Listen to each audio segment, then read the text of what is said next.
ഈ രീതിയിൽ ജപിച്ചു കഴിഞ്ഞാൽ നമ്മുടെ നാമജപവും എന്താണ് ശുദ്ധമായുള്ള ശുദ്ധനാമ ജപമാവും. മാത്രമല്ല അതിൽ മറ്റുള്ള യാതൊരുവിധ അപരാധങ്ങളും ഉണ്ടായിരിക്കില്ല.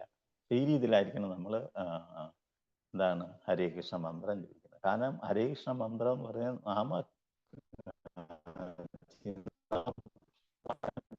ഈ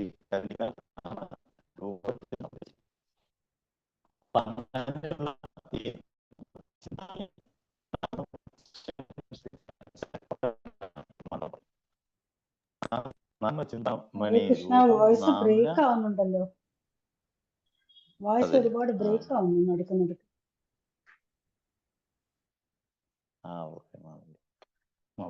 എന്താ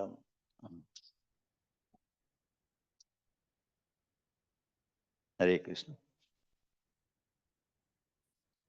അപ്പൊ ഈ ഹരേ കൃഷ്ണ മന്ത്രം നേരത്തെ പറഞ്ഞതുപോലെ നാമചിന്താമണി രൂപം നാമിന പരതരം നാസ്തി. ഈ മന്ത്രമല്ലാതെ കലിയുഗത്തിൽ നാമിന പരമാംഗതി അതായത് ഒരു വ്യക്തിക്ക് കലിയുഗത്തിൽ ഈ ഭഗവാന്റെ ചിന്താമണി രൂപമായ നാമചിന്താമണി രൂപം അല്ലാതെ പരതരം ആസ്തി, വേറെ ഒരു ആസ്തിയില്ല കലിയുഗത്തിൽ.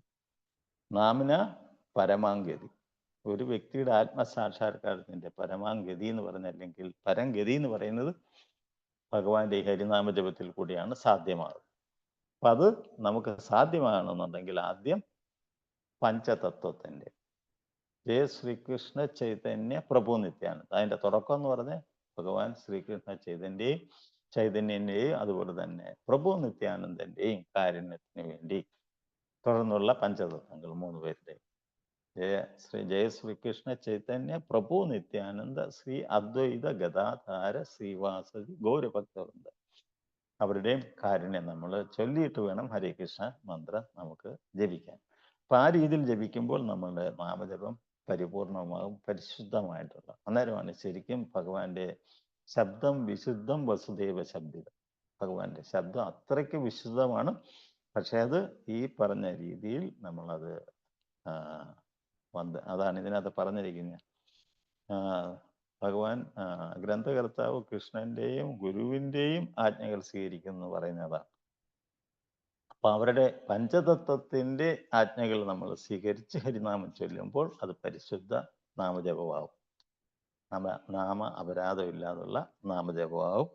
അപ്പൊ അതുവഴി നമുക്കും അത് ഫീൽ ചെയ്യും. അന്നേരമാണ് ഈ പറഞ്ഞ എന്താണ് ആനന്ദ ഗംഗയൊക്കെ ഉണ്ടാകുന്നത്, നമ്മുടെ അശ്രു ആനന്ദ ഗംഗ പ്രവാഹമൊക്കെ ഉണ്ടാകുന്നത് അങ്ങനെ. അപ്പൊ ആ രീതിയിൽ നമുക്കറിയാം ഈ 10 അവതാരം എല്ലാവർക്കും അറിയാവുന്നതാണ്. എന്നാലും അതിൻ്റെ അത് വളരെ വിശദമായിട്ടാണ് പ്രഭുപാദ ഇതിനകത്ത് പറഞ്ഞിരിക്കുന്നത്. അത് ചൈതന്യ ചരിതാമൃതത്തിലെ അന്ത്യലീലയിൽ 7 പോയിന്റ് പറഞ്ഞിട്ടുണ്ട് ഈ കാര്യങ്ങളെല്ലാം. അതിൽ ആദ്യത്തേതെന്ന് പറഞ്ഞ ഒരു ഭഗവാന്റെ പരിശുദ്ധ ഭക്തനെ ഒരിക്കലും നമ്മൾ നിന്ദിക്കാൻ പാടില്ല. അത് ഭഗവാനെ നിന്ദിക്കുന്നതിന് തുല്യമാണ്. കാരണം പരിശുദ്ധ ഭക്തന്മാർ, പ്രഭുപാദയെ പോലുള്ള ഭക്തന്മാർ അവരുടെ ജീവിതത്തിലെല്ലാം ഉപേക്ഷിച്ചിട്ട് ഭഗവാന്റെ പ്രചാരണത്തിന് ഇറങ്ങി തിരിച്ച വ്യക്തികളാണ്. യാതൊരുവിധ ഭൗതികാഭിലാഷങ്ങളും ഇല്ലാതെ മറ്റ് മെറ്റീരിയലായിട്ട് യാതൊരു മോട്ടിവേഷനും കാക്ഷിക്കാതെ ഭഗവാന്റെ ദിവ്യനാമം ലോകത്ത് പ്രചരിപ്പിക്കാൻ വേണ്ടി മാത്രം വന്നവരാണ് അവരൊക്കെ എന്ന് പറയുന്നത്. അത് നമുക്ക് എങ്ങനെ അറിയാം? ചൈതന്യ മഹാപ്രഭു പോകുന്നതിൻ്റെ മുമ്പ് പറഞ്ഞിരുന്നു, എന്താ, ഞാൻ പോയി കഴിഞ്ഞാൽ എൻ്റെ സൂപ്പറിൻറ്റൻറ്റിനെ ഞാൻ അയക്കുമെന്ന് പറഞ്ഞു. ഭഗവാൻ പറഞ്ഞിട്ട് പോയത്, ചൈതന്യ മഹാപ്രഭു പറഞ്ഞിട്ട് പോയതാണ്, ഞാൻ പോയി കഴിഞ്ഞാൽ എൻ്റെ സൂപ്പറിൻറ്റൻറ്റിനെ ഞാൻ അയക്കുമെന്ന്. അതാരാണ്? ശ്രീല പ്രഭുപാദ്. സോ അദ്ദേഹം വന്ന് എക്സാക്ട്ലി ചൈതന്യ മഹാപ്രഭു പ്രെഡിക്റ്റ് ചെയ്തതുപോലെ തന്നെ അദ്ദേഹം എന്താണ് ചെറുപ്പത്തിലെ മുതൽ നമുക്കറിയാം, കൊച്ചു കുട്ടിയായിട്ടിരിക്കുമ്പോൾ തന്നെ പൂജ ചെയ്യുകയും നാമം ജപിക്കുകയും അതുപോലെ തന്നെ ജഗന്നാഥ്പുരിയിലെ രഥയാത്രയൊക്കെ നടത്തിയ സംഭവങ്ങൾ ചൈൽഡ്ഹുഡ് പാസ്റ്റ് ടൈംസ് നോക്കിക്കഴിഞ്ഞാൽ നമുക്ക് മനസ്സിലാവും പ്രഭുപാദയുടെ. അപ്പൊ ആ ചെറുപ്പകാലത്ത് തന്നെ തൻ്റെ ഭക്തിയിൽ അദ്ദേഹം ഉണർന്ന് പ്രവർത്തിക്കുകയും അങ്ങനെ 54-ാമത്തെ വയസ്സിൽ അദ്ദേഹം പൂർണ്ണമായിട്ടും എന്താണ് തൻ്റെ എല്ലാ ഭൗതിക ബന്ധങ്ങളും ഉപേക്ഷിച്ച് ഭക്തിയുത പ്രചാരണത്തിന് വേണ്ടി അദ്ദേഹം തൻ്റെ ജീവിതം എന്താണ് ഡെഡിക്കേറ്റ് ചെയ്ത വ്യക്തിയാണ്. അപ്പം അങ്ങനെയുള്ള ഭക്തന്മാരെ നമ്മൾ നിന്ദിക്കുക എന്ന് പറഞ്ഞാൽ ഭഗവാനെ നിന്ദിക്കുന്നതിന് തുല്യമാണ്. അതാണ് ആദ്യത്തെ അപരാധം എന്ന് പറയുന്നത്. രണ്ടാമത്തെന്ന് പറയുന്നത് നമുക്കറിയാം അതാണ് സദാ നിത്യ നാമന പരമം അപരാധം വിതുനതി യഥാ ഖ്യാതി യഥാ കഥം സഹതേ തദ് വിഗർഹ എന്ന് പറഞ്ഞാൽ ഹരേ കൃഷ്ണ മന്ത്രം ദൈവത്തിന്റെ മഹത്വങ്ങൾ പരിചയിക്കുന്നതിൽ വ്യാപൃതരായിട്ടുള്ള വിശിഷ്ട വ്യക്തികളെ നിന്ദിക്കുന്നത് ഭഗവത് നാമങ്ങളുടെ പാദാംബുജങ്ങളിൽ ചെയ്യുന്ന ഏറ്റവും വലിയ അപരാധമാണ്. ഹരേ കൃഷ്ണ മന്ത്രത്തിന്റെ മഹത്വങ്ങളുടെ പ്രചാരകരെ വിമർശിക്കരുത്. അങ്ങനെ ചെയ്യുന്ന പക്ഷം അവൻ അപരാധിയായി തീരും. മഹാഭക്തനായി കഴിഞ്ഞവനിൽ നിന്ന് പോലും അത്തരം അപഹാസ്യ പ്രവർത്തികൾ ഉണ്ടാകുന്നത് കൃഷ്ണനിൽ നിന്ന് ധനന്യനായ നാമപ്രഭു ഒരിക്കലും സഹിക്കില്ല. അതാണ് ഒന്നാമത്തെ അവതാരം. അപ്പം അതുകൊണ്ട് നമ്മൾ തങ്ങളുടെ ജീവിതം ഭഗവാന്റെ പാതാരം എന്തെങ്കിലും ഡെഡിക്കേറ്റ് ചെയ്ത ഭക്തന്മാരെ ഒരിക്കലും നമ്മൾ നിന്ദിക്കാൻ പാടില്ല. അതാണ് ഏറ്റവും ഫസ്റ്റ് അവതാരം അപരാധം എന്ന് പറയുന്നത്. രണ്ടാമത്തതെന്ന് പറയുന്നത് തന്നെ ശിവസ്യ ശ്രീ വിഷ്ണു ഇഹ ഗുണനാമാദി സകലം ധിയാ ഭിന്നം പശ്ചേസ ഖലു ഹരിനാമ ആഹിതാകരക. ഈ ഭൗതിക ലോകത്തിൽ വിഷ്ണുവിന്റെ ദിവ്യനാമം സർവമംഗളും മംഗളകളും മംഗളകരമാണ്. വിഷ്ണുവിന്റെ നാമവും രൂപവും ഗുണങ്ങളും ലീലകളും എല്ലാം അതീന്ദ്രിയവും പരമമായ ജ്ഞാനവുമാണ്. അതിനാൽ ഒരുവൻ ഭഗവാന്റെ ദിവ്യനാമവും അതീന്ദ്രിയ രൂപവും ഗുണങ്ങളും ലീലകളും ഭൗതിക എന്ന് ചിന്തിച്ച് അവയെ ഭഗവാനിൽ നിന്ന് വേർതിരിക്കാൻ ശ്രമിക്കരുത്. ഇത് രണ്ടാമത്തെ. അതുപോലെ ഭഗവാൻ ശിവനെ പോലുള്ള ദേവന്മാരുടെ നാമങ്ങൾ ഭഗവാൻ വിഷ്ണുവായിട്ട് നമ്മൾ താരതമ്യം ചെയ്യാൻ പാടില്ല. ഭഗവാൻ വിഷ്ണു അല്ലെ കൃഷ്ണൻ മറ്റുള്ള ദേവന്മാരുമായിട്ട് താരതമ്യം ഇതെല്ലാം തുല്യരാണെന്നുള്ള രീതിയിൽ ചിന്തിക്കാൻ പാടില്ല. അതും രണ്ടാമത്തെ അപരാധം. കാര്യം നമ്മുടെ ശാസ്ത്രങ്ങൾ വായിച്ചാലൊക്കെ തന്നെ നമുക്കറിയാൻ പറ്റും. അത് ഭഗവാനാണ് എല്ലാത്തിൻ്റെയും മൂല വ്യക്തി എന്ന് പറയുന്നത് ഭഗവാൻ. അതാണ് പരമദിവ്യോത്തമ പുരുഷൻ നമ്മൾ ആ പേരിൽ അറിയപ്പെടുന്നത്. വേറെ ആർക്കും ആ പേരില്ല. വേറെ ഒരു ദേവന്മാർക്കും ആ പേരില്ല. മുകുന്ദൻ, മുക്തിദായകൻ, അദ്ദേഹത്തിന്റെ പല പേരുകളിൽ നിന്ന് നമുക്കത് മനസ്സിലാവും. വേറെ ഒരു ദേവന്മാർക്കും ഇല്ലാത്ത സിദ്ധികളാണ് ഭഗവാൻ. അത് കാരണം അത് തന്നെയാണ് ഭഗവാൻ പൂർണ്ണ പുരുഷോത്തമനാണ്. അദ്ദേഹത്തിൽ നിന്നാണ് മറ്റുള്ള എല്ലാ ഈവൻ ദേവന്മാരായാലും മനുഷ്യരായാലും മറ്റുള്ള എല്ലാം അദ്ദേഹത്തിൽ നിന്നാണ് വന്നിട്ടുള്ളത്. അപ്പൊ അദ്ദേഹം പരമ ദിവ്യോത്തമ പുരുഷനാണ്. അങ്ങനെയുള്ള പരമ ദിവ്യോത്തമ പുരുഷനെ മറ്റുള്ള ദൈവങ്ങളെ നമ്മൾ ഒരേ തലത്തിൽ കാണരുത്. കാണുന്നത് രണ്ടാമത്തെ അപരാധം എന്നാണ് ഇതിനകത്ത് പറയുന്നത്. അപ്പൊ ആ രീതിയിൽ പിന്നെ മൂന്നാമത്തെ ഗുരുവിന്റെ ആജ്ഞ തിരസ്കരിക്കാതിരിക്കുക, ഗുരു പറയുന്ന കാര്യങ്ങൾ ചെയ്യാതിരിക്കുക എന്നൊക്കെ പറഞ്ഞ മൂന്നാമത്തെ അപരാധമാണ്. ഗുരു എന്ന് പറഞ്ഞാൽ നമുക്കറിയാം ഭഗവാന്റെ പ്രതിനിധിയാണ്. അദ്ദേഹം പറയുന്ന കാര്യങ്ങളെല്ലാം നമ്മുടെ ഭഗവത് സേവനത്തിന് മാറ്റുകൂട്ടുന്ന കാര്യങ്ങളാണ്. അല്ലെ നമ്മൾ ഭക്തിയിൽ ഉയർത്തുന്ന കാര്യങ്ങളാണ് അദ്ദേഹം നമുക്ക് പറഞ്ഞു തരുന്നത്. അപ്പൊ അങ്ങനെയുള്ള ഒരു ഗുരുവിന്റെ ആത്മീയ ഗുരുവിന്റെ ഉപദേശങ്ങളെ നമ്മൾ ശിരസാവഹിക്കുക. അത് ചെയ്യാതിരിക്കുകയാണെങ്കിൽ അത് മൂന്നാമത്തെ അപരാധമാണ്. അപ്പൊ ഈ രീതിയിലുള്ള 10 അപരാധങ്ങളുണ്ട്. ഇപ്പൊ എല്ലാവർക്കും അറിയാവുന്നതാണ്. അതിന്റെ കൂടുതൽ വിശദാംശങ്ങളിലേക്ക് പോകുന്നില്ല. അതുകൊണ്ട് നമ്മൾ ഇത് മാക്സിമം ഈ 10 അവതാരങ്ങളും, കാരണം നമ്മൾ ഹരിനാമം ജപിച്ചുകൊണ്ട് പാപം ചെയ്യുക, ഈ രീതിയിലൊക്കെ ചിന്തിക്കുക, അല്ലെങ്കിൽ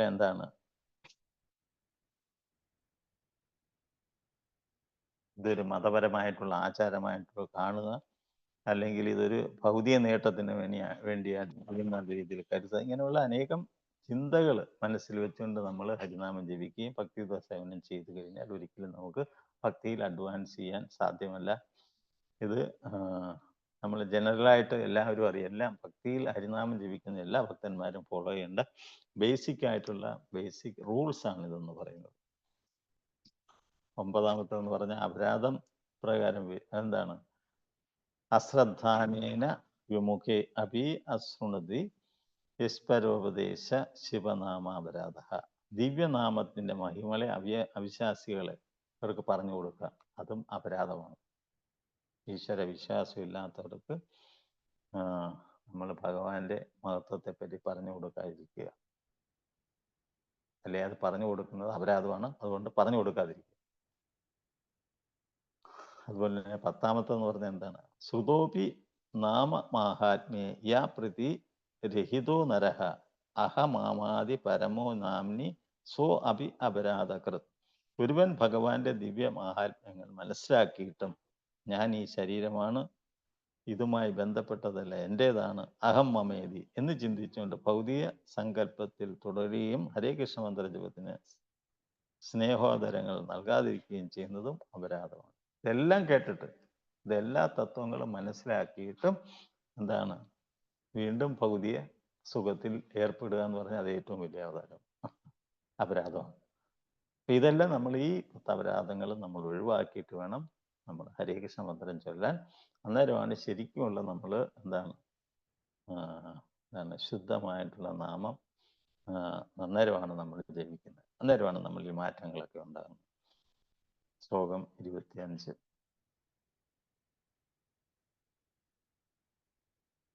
തത് അസ്മത്സാരം ഹൃദയം ബധേദം യദ്ഗൃഹമാണിർഹരിനാമധേയേ ന വിക്രിയേതാദയത വികാരോ നേത്രേ ജലം ഗാത്രരൂഹേഷു ഹർഷ.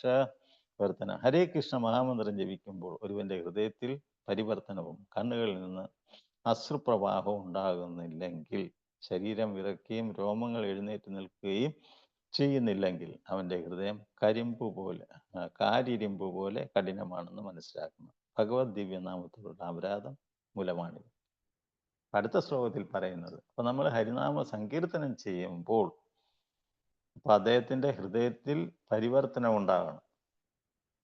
ഭഗവാന്റെ നാമം അത്രയ്ക്ക് പവിത്രമാണ്. അപ്പൊ ആ നാമം നമ്മൾ അത് ചൊല്ലുമ്പോൾ നമുക്ക് നമ്മുടെ ശരീരത്തിൽ അതിന്റെ എഫക്റ്റ് ഉണ്ടാകും. നമുക്കറിയാം, നാമസങ്കീർത്തനം ചെന്ന് കഴിഞ്ഞാൽ ഭക്തന്മാർ അവരുടെ ശരീരത്തിൽ വരുന്ന അവരുടെ പ്രകടനങ്ങൾ കാണുമ്പോൾ നമുക്ക് മനസ്സിലാകും.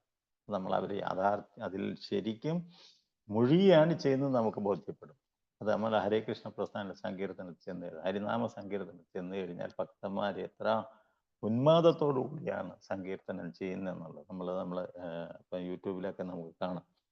നഗര സങ്കീർത്തനത്തിനായാലും അതുപോലെ തന്നെ വൃന്ദാവനത്തെങ്ങനെയുള്ള മഹാധാമങ്ങളിലൊക്കെ ഭക്തന്മാർ കൂട്ടായിട്ട് പോകുമ്പോൾ അവിടെ സങ്കീർത്തനമൊക്കെ ചെയ്യുമ്പോൾ നമുക്കറിയാം അവർ എത്രമാത്രം അത് ഉൾക്കൊണ്ടുകൊണ്ടാണ് നാമം ജപിക്കുന്നത്. അവരുടെ ബോഡിയിൽ അതിൻ്റെ റിഫ്ലക്ഷൻ നമുക്ക് കാണാൻ സാധിക്കും.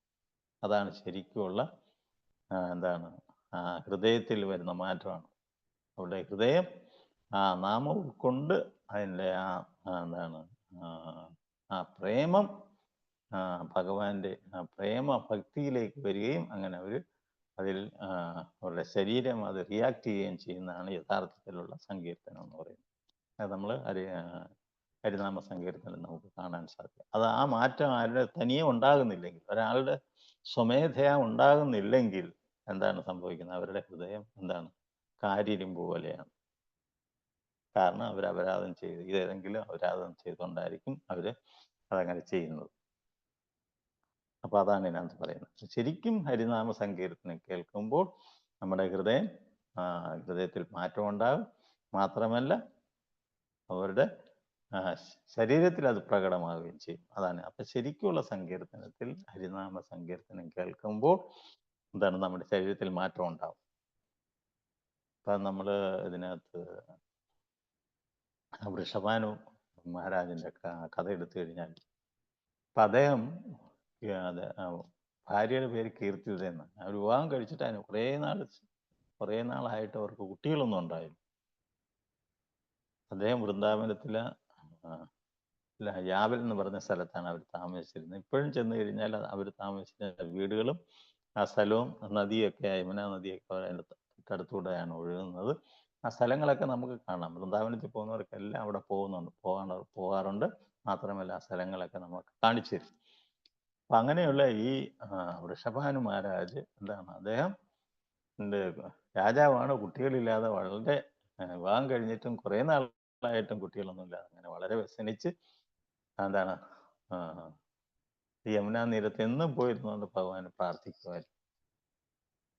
അപ്പം അങ്ങനെ ഒരു ദിവസം അദ്ദേഹം ഇങ്ങനെ ഭഗവാനെ ഓർത്തുകൊണ്ട് അവിടെ ഇരിക്കുന്ന സമയത്ത് അദ്ദേഹത്തിന് ഒരു അശരീരി കേട്ടു. എന്താണ് അശരീരി? ഹരിനാമ വിനാ വത്സ കർണശുദ്ധി നജായതി തസ്മാ ശ്രേയസകരം രാജൻ ഹരിനാമ കീർത്തനം. അത് പറഞ്ഞ എന്താണ്? അതായത് ഹരിനാമത്തിനേക്കാൾ ഹരിനാമ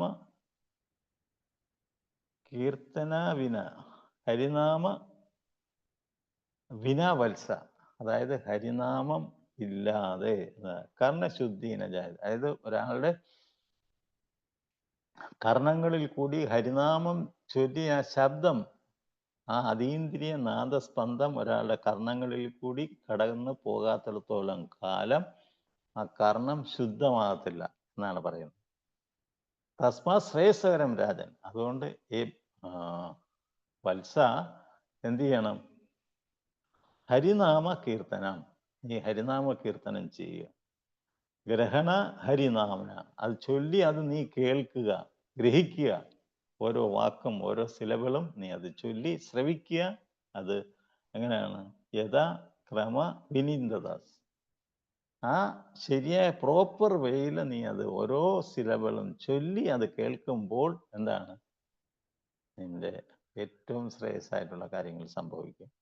സോ അങ്ങനെ അദ്ദേഹത്തിന് ഇത് കേട്ടിട്ട് മനസ്സിലായില്ല, എന്താണ് ഈ പറയുന്നത്. ഈ അശരീരി കേട്ടിട്ട് അദ്ദേഹത്തിന് മനസ്സിലായില്ല. അദ്ദേഹം ഓടി, ആ യമുനാ തീരത്ത് തന്നെ അദ്ദേഹത്തിന്റെ ഗുരുവിന്റെ ആശ്രമമുണ്ട്, കൃതമുനിയാണ്. ആ കൃതമുനിയുടെ ആശ്രമത്തിൽ ഇദ്ദേഹം ഓടിക്കൊണ്ട് ചെന്ന് പറഞ്ഞു, ഇപ്പൊ ഞാൻ ഇന്ന് യമുനാ തീരത്ത് ഇങ്ങനെ പ്രാർത്ഥിച്ചുകൊണ്ടിരിക്കുന്ന സമയത്ത് ഒരു അശരീരി കേട്ടു. അത് ഈ അശരീരി ഇതാണ്: ഹരേ കൃഷ്ണ ഹരിനാമ കീർത്തനാവിന കർണശുദ്ധീന ജായതി തസ്മാ ശ്രേയസകരം രാജൻ ഹരിനാമ കീർത്തന ഗ്രഹണ ഹരിനാമാനി യഥാക്രമം വിനീന്ദത. ഇതാണെന്ന് പറഞ്ഞു. അപ്പൊ കൃതമുനിക്ക് പെട്ടെന്ന് മനസ്സിലായി. അപ്പൊ അദ്ദേഹം പറഞ്ഞു എന്താണ്? അദ്ദേഹം കൃതമുനി ഇത് കേട്ടിട്ട് അദ്ദേഹത്തിനോട് പറഞ്ഞ് അതാണ് പറഞ്ഞത്, വിധിക്രമം അനുസരിച്ച് നീ ചൊല്ലണം എന്നാണ് പറഞ്ഞത്. അപ്പൊ അങ്ങനെ വൃഷഭാനു മഹാരാജന് ഇതിന്റെ വിധിയും ക്രമവും ഒന്നും അറിയില്ല. അതുകൊണ്ടാണ് അദ്ദേഹത്തിന്റെ ഗുരുവിന്റെ അടുക്ക വന്നത് പറഞ്ഞത്. അപ്പൊ ആ ഗുരു അത് കേട്ടിട്ട് അദ്ദേഹം ആ വിധി പ്രകാരം ചൊല്ലി. ഏതാണ്? ഹരേ കൃഷ്ണ കൃഷ്ണ കൃഷ്ണ ഹരി ഹരി, ഹരേ രാമ രാമ രാമ ഹരി, ഇങ്ങനെ ചൊല്ലാൻ പറഞ്ഞു. ഇങ്ങനെ ചൊല്ലാൻ പറഞ്ഞിട്ട് അദ്ദേഹം വേറൊരു ശ്ലോകം പറഞ്ഞു. അതെന്താണ്? ഇത് സോഷ്ടകൃതം നാമിനാത്മ നാമിനം നാമ ആത്മ മന്ത്രം. എന്നിട്ട് പറഞ്ഞു, ഈ മന്ത്രം എന്ന് പറയുന്നത് ഇത് സോഷ്ടത നാമനാത്മക നാമിനം, ഇത് ആത്മമന്ത്രമാണ്. എല്ലാ മന്ത്രങ്ങളുടെ ആത്മമന്ത്രമാണ് ഈ 16 അക്ഷരമാലുള്ള ഈ ഹരേ കൃഷ്ണ മഹാമന്ത്രം എന്ന് പറയുന്നത്. ഇത് ആത്മമന്ത്രമാണ് എല്ലാ മന്ത്രങ്ങളുടെയും. അതാണ് ത്രികാലേശു കൽമശം. നമുക്കറിയാം, ഒരു ദിവസം 3 കാലങ്ങളുണ്ട്: രാവിലെ, ഉച്ചയ്ക്ക്, വൈകിട്ട്, 3 കാലങ്ങളുണ്ട്. അപ്പൊ ഈ 3 കാലങ്ങളിലെല്ലാം എന്താണ്? കൽമിഷങ്ങളെ അകറ്റുന്ന മന്ത്രമാണ്. ത്രികാലേശു കൽമിഷം. ഈ 3 കാലങ്ങളിൽ വരുന്ന കൽമിഷങ്ങളെ അകറ്റുന്ന മന്ത്രമാണ് ഹരേ കൃഷ്ണ മഹാമന്ത്രം എന്ന് പറയുന്നത്. അപ്പൊ നമ്മള് ഹരേ കൃഷ്ണ മന്ത്രം എന്ന് പറഞ്ഞു കഴിഞ്ഞാൽ നമ്മൾ ദിവസവും ഹരേ കൃഷ്ണ മന്ത്രം എപ്പോഴും ചൊല്ലിക്കൊണ്ടിരുന്നു കഴിഞ്ഞാൽ നമ്മുടെ ആ ദിവസം മൊത്തം വരുന്ന കൽമിഷങ്ങളെ അകറ്റുന്ന മന്ത്രമാണ് ഹരി. അതുകൊണ്ടാണ് നാമ ആത്മമന്ത്രം എന്ന് പറയുന്നത്. അപ്പൊ അതുകൊണ്ട് നാദപരതര ഉപായ, വേറെ ഒരു ഉപായമില്ല. എന്താണ്? സർവവേദേഷു വിദ്യത, എല്ലാ ശാസ്ത്രങ്ങളും ഇത് പറഞ്ഞിരിക്കുന്നു. അതുകൊണ്ട് ഈ മന്ത്രം ചൊല്ലുക എന്നുള്ളതാണ് എന്താണ്? നമ്മൾ രാവിലെയും ഉച്ചയ്ക്കും വൈകിട്ടും ഒക്കെ ഈ മന്ത്രം ചൊല്ലിക്കൊണ്ടിരിക്കുക. അപ്പൊ നമ്മൾ ഈ ത്രികാല കൽമേശങ്ങളിൽ നിന്നും നമ്മുടെ മനസ്സ് മോചിതമാകും. മാത്രമല്ല ഇതിന്റെ പൂർണ്ണ ഫലം നമുക്കത് സിദ്ധിക്കാൻ സാധിക്കും. അപ്പൊ അങ്ങനെ ഈ മന്ത്രം വൃഷഭാവന് പറഞ്ഞു. എന്നിട്ട് എന്താണ് പിന്നെ പറഞ്ഞത്? ശക്തോ വാ ശൈവോ വാ, ഇത് ഏത് ഭക്തന്മാരായാലും ഏത് വിഭാഗത്തിൽപ്പെട്ട ഭക്തന്മാരും ആയാലും, ശൈവ ശൈവ ഏവച, ഇത് വൈഷ്ണവ ഭക്തരായാലും ശരി, ശിവഭക്തരായാലും ശരി, ഏത് തരത്തിലുള്ള ഭക്തരായാലും ശരി, എന്താണ്? ഗാനാപത്യോ ലഭതേ കർണ, ഏറ്റവും പ്രധാനമായിട്ടുള്ള കാര്യം എന്താണ്? ശുദ്ധി നാമ കീർത്തന. ഇത് ഏത് വിഭാഗത്തിൽപ്പെട്ട, ഏത് റിലീജിയസ് പ്പെട്ട ആളായാലും ശരി, അത് ശക്തരായാലും ശരി, ശൈര്യരായാലും ശരി, വൈഷ്ണവരായാലും ശരി, അതാണ് ആരായാലും ശരി, എന്താണ് ചെയ്യേണ്ട പ്രധാന കാരണം എന്താണ്? ഗാനാപത്യം ലഭത്തെ കർണ. എന്താണ്? ഈ ഹരിനാമം നമ്മൾ ചൊല്ലി കർണങ്ങളിൽ കൂടി ശ്രവിക്കണം. അതാണ് നമ്മൾ ചെയ്യേണ്ടത്. അതിനി ആരായാലും ശരി. അങ്ങനെ ചെയ്യുകയാണെന്നുണ്ടെങ്കിൽ എന്താണ്? ഹരിനാമം ശുദ്ധമായിട്ട് ഓരോ അക്ഷരവും നമ്മളത് പ്രോപ്പറായിട്ട് ഈ പറഞ്ഞ രീതിയിൽ ശ്രീകൃഷ്ണ ചൈതന്യ കീർത്തനം ചെയ്ത് ഹരേ കൃഷ്ണ മന്ത്രം ചൊല്ലി അത് ശ്രവിക്കുമ്പോൾ എന്താണ്? കർണശുദ്ധി ഉണ്ടാവും. അങ്ങനെ നമുക്ക് എന്താണ്? ഭഗവാന്റെ ആ കാരുണ്യത്തിന് നമ്മൾ പാത്രീഭൂതരാകുമെന്നാണ് ഇതിനകത്ത് പറഞ്ഞിരിക്കുന്നത്. അതുകൊണ്ട് നമ്മൾ എന്താണ്, അങ്ങനെ ഈ വൃഷഭാനു മഹാരാജ് ആ രീതിയിൽ അദ്ദേഹത്തിന്റെ ഗുരുവിന്റെ ഇൻസ്ട്രക്ഷൻ പ്രകാരം അദ്ദേഹം ഹരിനാമം ചൊല്ലാൻ തുടങ്ങി. അങ്ങനെ അദ്ദേഹം പിറ്റേന്ന് യമുനയിൽ കുളിക്കാൻ ചെന്നപ്പോഴാണ് രാധാറാണിയെ പോലും കിട്ടുന്നത്.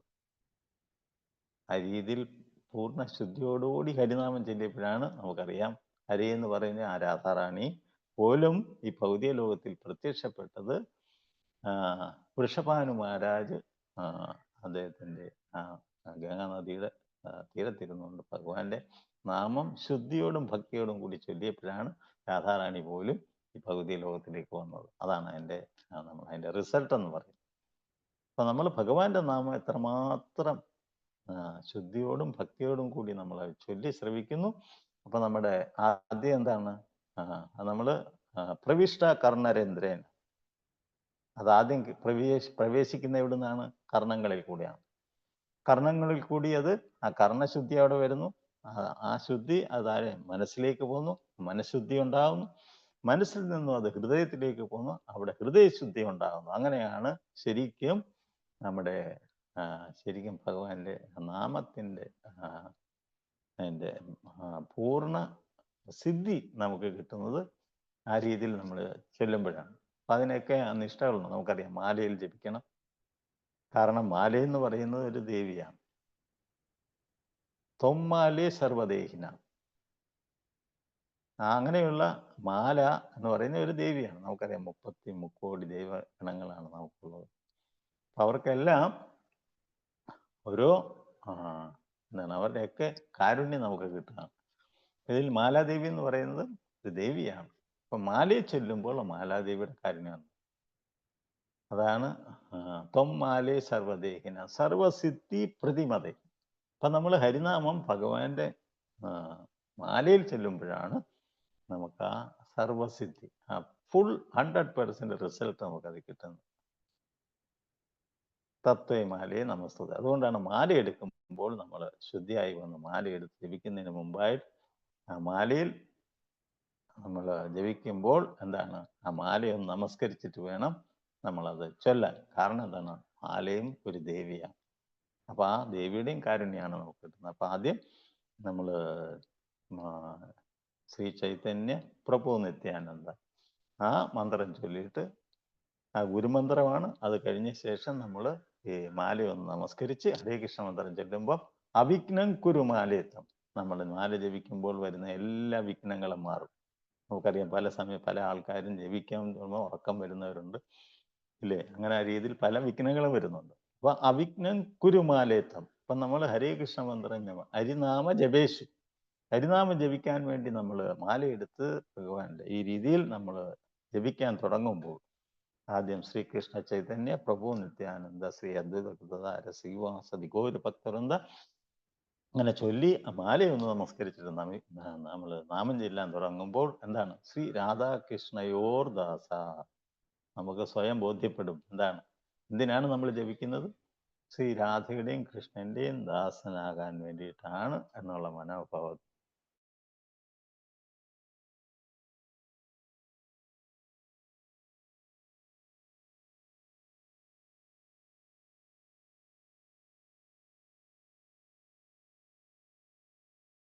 എല്ലാ ആനന്ദാശ്രുക്കളും ഒക്കെ നമ്മുടെ ശരീരം എന്താണ് എല്ലാ രോമങ്ങൾ എഴുന്നേറ്റ് നിൽക്കുകയും ശരീരം വിറയ്ക്കുകയും തൊണ്ട ഇടറുകയും ഒക്കെ എന്ന് പറഞ്ഞ് സംഭവിക്കും ഇതൊക്കെ.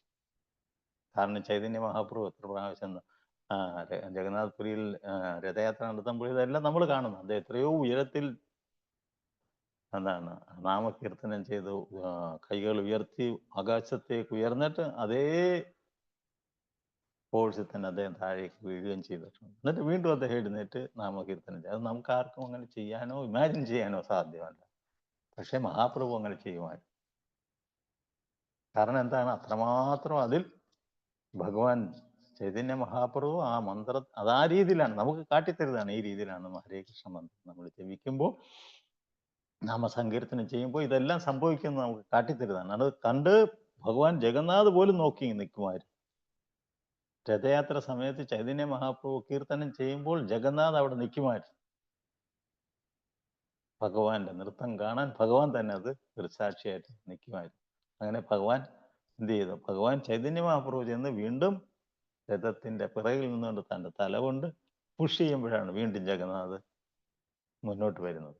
അതാണ് ഭഗവാന്റെ നൃത്തം ഭഗവാൻ തന്നെ ആസ്വദിക്കും. അതാണ് ഹരിനാമ സങ്കീർത്തനത്തിന്റെ മാഹാത്മ്യം എന്ന് പറയുന്നത്.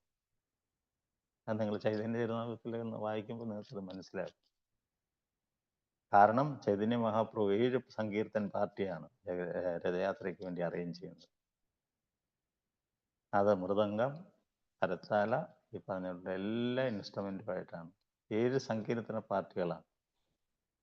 അത് ആ സങ്കീർത്തനം അതിൻ്റെ ഫുൾ സിംഗിലേക്ക് വരുമ്പോൾ എന്താണ് അവിടെ നിൽക്കുന്ന സകല ആൾക്കാർ ഭഗവാൻ ഈ പറഞ്ഞ രീതിയിൽ സങ്കീർത്തനം ചെയ്ത് എത്രയോ ഉയരത്തിലാണ്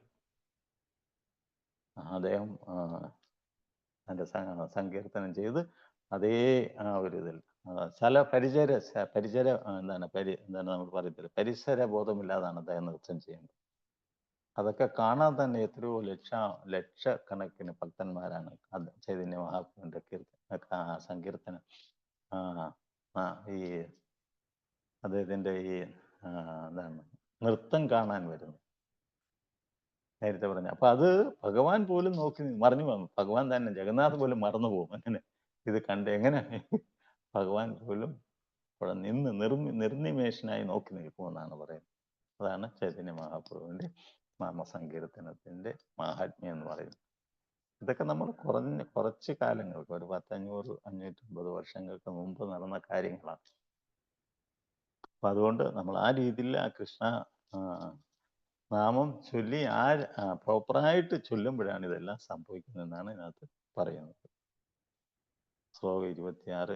ഏക കൃഷ്ണ നാമേ കാരേ സർവ പാപനാശ പ്രേമേര കാരണ ഭക്തി കാരേന പ്രകാശ. ഹരേ കൃഷ്ണ മഹാമന്ത്രം അപരാധ രഹിതമായി കീർത്തനം ചെയ്യുന്നത് കൊണ്ട് മാത്രം സർവപാപങ്ങളും തുടച്ചു നിൽക്കപ്പെടുന്നു.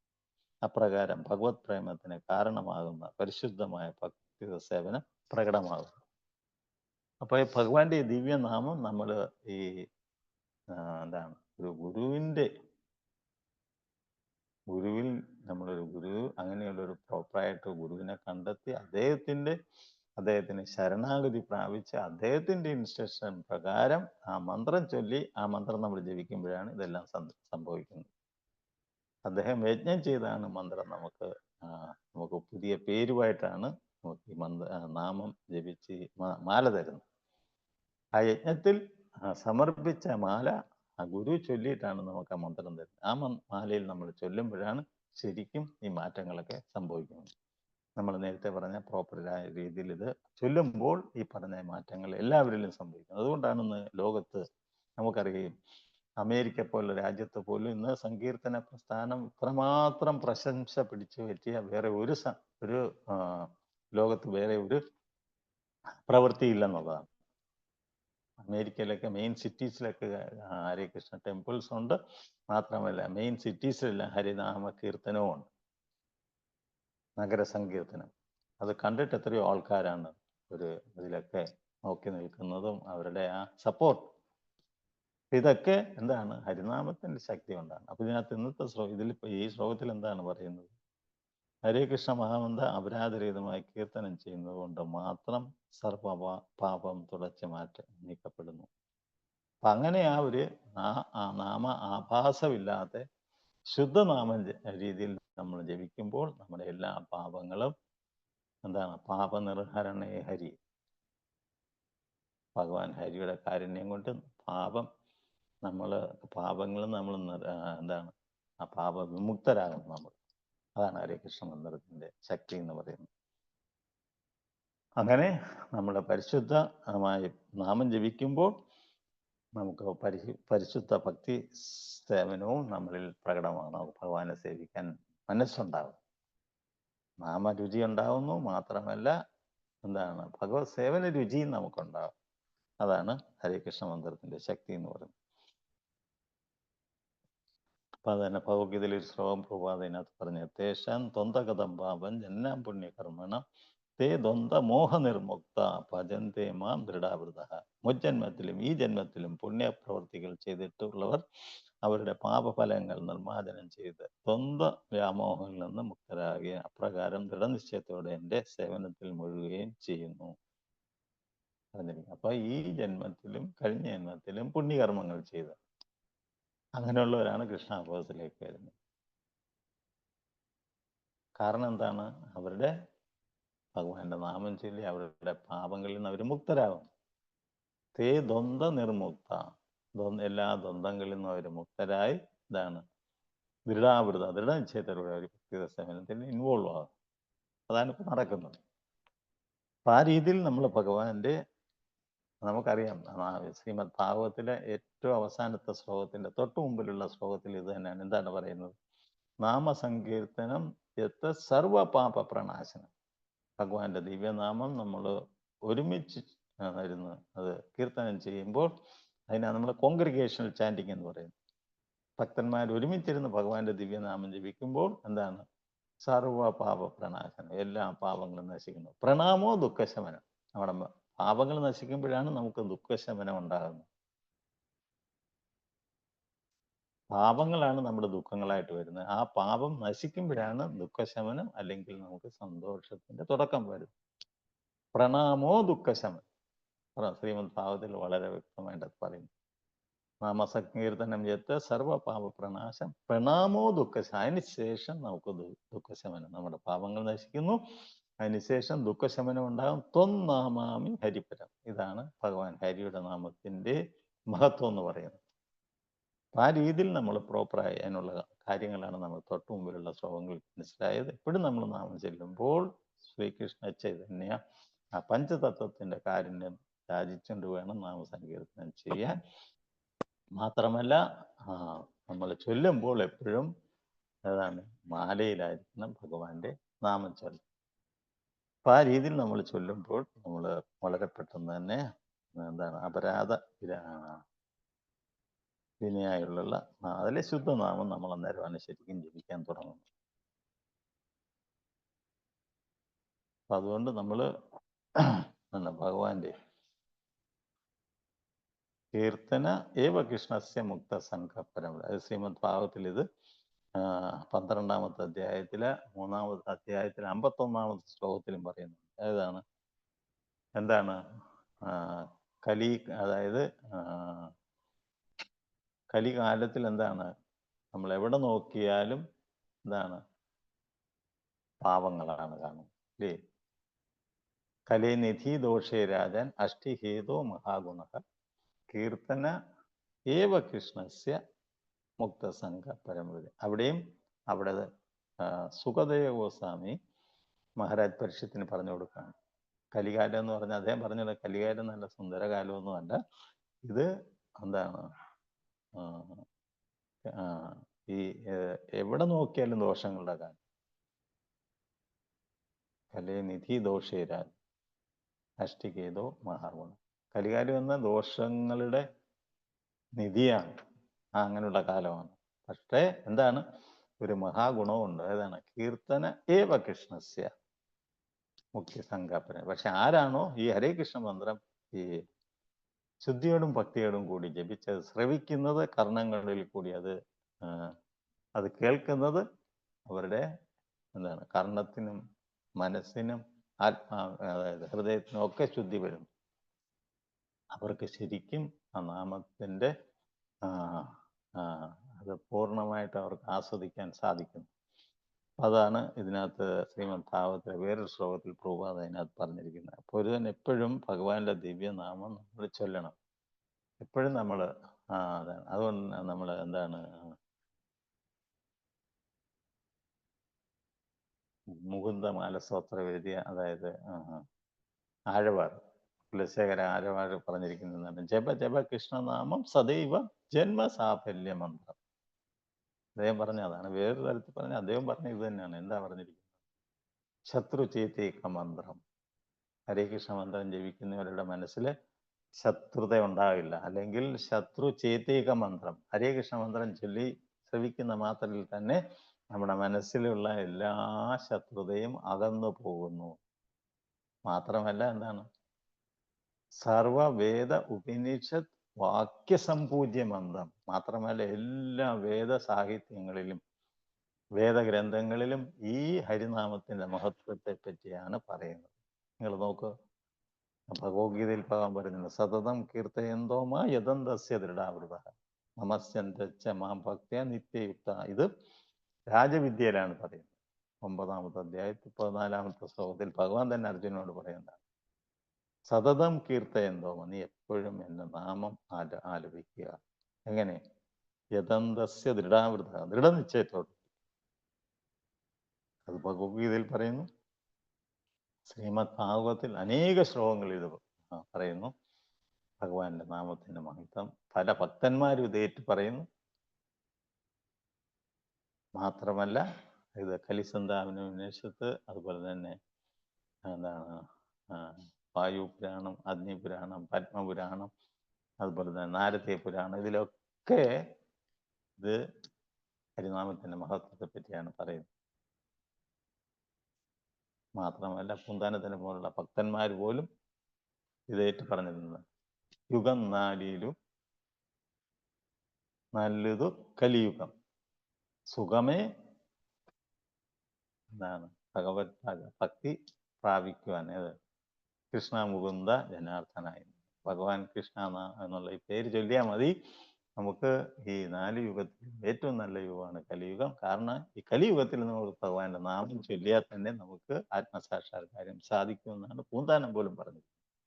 ഭഗവാൻ മാത്രമല്ല, ഭഗവാന്റെ ഭക്തന്മാരും പറഞ്ഞിരിക്കുന്നു. മാത്രമല്ല ശാസ്ത്രങ്ങളിലും ഭഗവാന്റെ നാമത്തിന്റെ മഹിമയാണ് വർണ്ണിക്കുന്നത്. അപ്പൊ എന്താണ് ഇതെല്ലാം നമ്മളെ പഠിപ്പിക്കുന്നത്? നമ്മൾ ശുദ്ധിയും ഭക്തിയോടും കൂടി ഭഗവാന്റെ നാമം ചൊല്ലി അത് കർണങ്ങളിൽ കൂടി ശ്രവിക്കുക. അത് മാത്രമാണ് നമ്മൾ ചെയ്യുന്നത്. അപ്പൊ അതുകൊണ്ട് അതാണ് കുലശേഖര ആഴവാർ പറഞ്ഞ പോലെ സംസാര ചേതേക മന്ത്രം, മനസ്സിന്റെ ശത്രുത അകറ്റുന്ന മന്ത്രമാണ്. ഈ ഭൗതിക ലോകത്തിലുള്ള എല്ലാ അനർത്ഥങ്ങളെയും ഛേദിക്കുന്നത് സംഘനിര്യാണ മന്ത്രം. അജ്ഞതയുടെ, ആത്മീയ അജ്ഞതയുടെ, അന്ധകാരത്തിന്റെ ഒക്കെ അതിനെയൊക്കെ ഛേദിക്കുന്ന മന്ത്രമാണ് ഹരികൃഷ്ണ മന്ത്രം. സർവ ഐശ്വര്യ ഏക മന്ത്രം. മാത്രമല്ല എല്ലാ ഐശ്വര്യങ്ങളും പ്രദാനം ചെയ്യുന്ന മന്ത്രം കൂടിയാണ് ഹരേ കൃഷ്ണ മഹാമന്ത്രം. അതുകൊണ്ട് എന്താണ് അദ്ദേഹം പറഞ്ഞത്? അവസാനത്തെ വരിയിൽ പറയുന്നത് ജപ ജപ കൃഷ്ണനാമം. അതുകൊണ്ട് നിങ്ങൾ എല്ലാവരും ഭഗവാന്റെ ഈ നാമം ജപിക്കുക. സദൈവ, അവിടെയും പറയുന്ന നോക്കുക, സദൈവ ജപ ജപ കൃഷ്ണനാമം സദൈവ ജന്മസാഫല്യ മന്ത്രം. കാരണം എന്താണ്? ഇത് നിങ്ങളുടെ മനുഷ്യജന്മം സഫലീകരിക്കുന്ന മന്ത്രം കൂടിയാണ്. അല്ലെങ്കിൽ നിങ്ങളുടെ മനുഷ്യജന്മം പൂർണ്ണമാക്കുന്ന മന്ത്രം കൂടിയാണ് ഹരേ കൃഷ്ണ മഹാമന്ത്രം. അതുകൊണ്ട് എല്ലാവരും ഇത് മനസ്സിലാക്കി ഹരേ കൃഷ്ണ മന്ത്രത്തിന്റെ ശക്തി മനസ്സിലാക്കിയിട്ട് അത് ചൊല്ലുന്ന പ്രോപ്പർ വേയിൽ നമ്മൾ ചൊല്ലുമ്പോൾ ഇതെല്ലാം സാധ്യമാണ്. എല്ലാവർക്കും അതിൻ്റെ റിസൾട്ട് കിട്ടും. അതുകൊണ്ട് എല്ലാവരും ഭഗവാന്റെ ദിവ്യനാമം ജപിക്കുക. ഹരേ കൃഷ്ണ കൃഷ്ണ കൃഷ്ണ ഹരി ഹരി, ഹരേ രാമ രാമ രാമ ഹരി ഹരി. ശ്ലോകം 27. പ്രേമേര ഉദയ ഹയ പ്രേമേര വികാര സേദകമ്പ പുളകാദി ഗദ്ഗദാശ്രുധാര. പ്രേമേര ഉദയ ഹയ പ്രേമേര വികാര സേദകമ്പ പുളകാദി ഗദ്ഗദ സുധാര. പ്രേമേര പ്രേമത്തിന്റെ, ഉദയം, ഹയ അപ്രകാരം, പ്രേമേര പ്രേമത്തിന്റെ, വികാര രൂപാന്തരീണം, സേത വിയർക്കൽ, കമ്പ വിറയൽ, പുളകാതി ഹൃദയസ്പന്ദനം, ഗൽഗതം ശബ്ദത്തിൽ ഇടർച്ച, അശ്രുധാര കണ്ണുനീർ പ്രവാഹം വിവർത്തനം. ഒടുവിൽ സുപ്തമായ ഭഗവത് പ്രേമം ഉണർത്തപ്പെടുമ്പോൾ നെഞ്ചിടിപ്പ്, ശരീരത്തിൽ വിറയൽ, വിയർപ്പ്, വിറയൽ, ഗദ്ഗതം, അശ്രുധാര തുടങ്ങിയ ഉണ്ടാകുന്നു.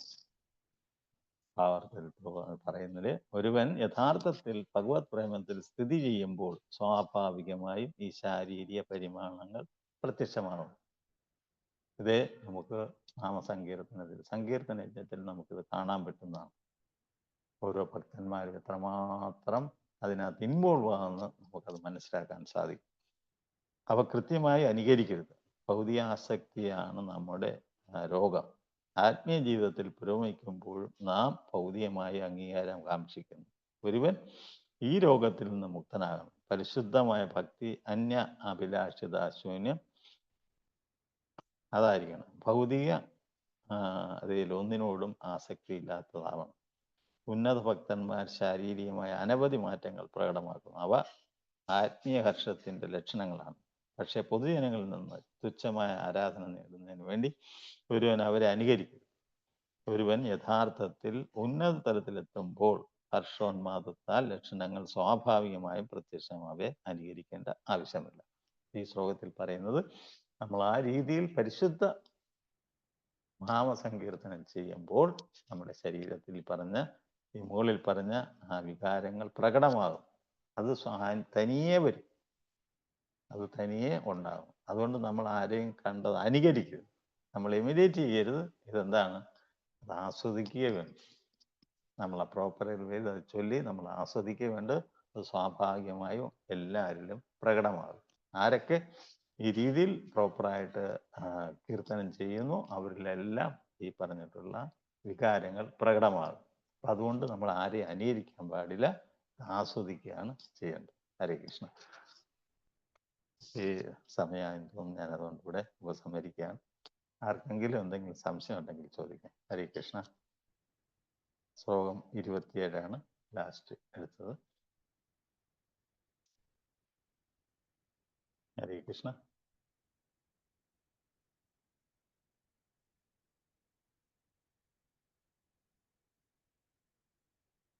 ഹരേ Krishna.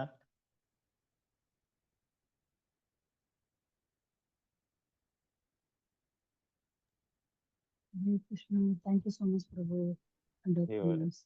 Hare Krishna, Prabhu. Pranamam, Prabhu. Thank you. Thank you very much, Prabhu. ഹരേ ഹരിപോലെ. എല്ലാവർക്കും പ്രണാമം. അടുത്ത ആഴ്ചയാണ്. എല്ലാവർക്കും ഹരേ കൃഷ്ണ. എല്ലാവർക്കും കൃഷ്ണാവൃതമാർന്ന ദിനങ്ങൾ നേരുന്നു. ഹരേ കൃഷ്ണ. ഹരിപോലെ.